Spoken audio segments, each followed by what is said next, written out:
Campo da calcio a 11, campo da calcio a 7, campo polivalente, patinodromo, area ping pong all'aperto attrezzata per i disabili. Tutto all'interno di una rinnovata cornice di verde attrezzato e servizi e con il vecchio pallone geodetico rimesso a nuovo in funzione multiuso. Lo prevede a Quartu Sant'Elena un grande progetto di riqualificazione dell'area di Saforada del valore di circa 2 milioni e mezzo di euro che si appresta finalmente a rinascere a nuova vita con i fondi del piano di ripresa e di resilienza.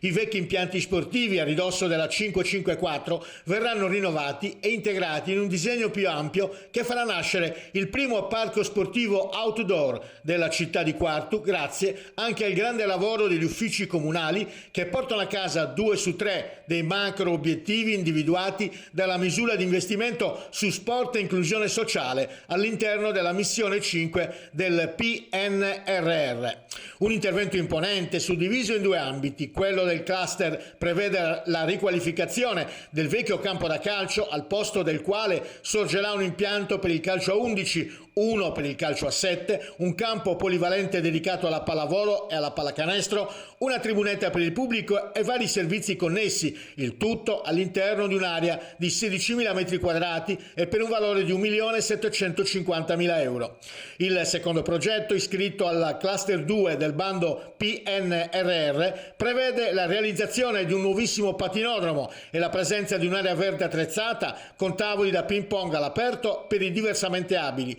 Vi sarà poi un percorso coperto di collegamento al pallone geodetico già esistente, per il quale è previsto un restyling totale e la rimessa in uso in funzione polivalente, ginnastica artistica, pallavolo e pallacanestro. Siamo molto soddisfatti del risultato sinora raggiunto, ha detto l'assessore dei lavori pubblici Mauro Conti. Ora si passa alla fase di integrazione documentale da parte degli uffici e subito dopo alla progettazione esecutiva. Contiamo di arrivare all'assegnazione degli appalti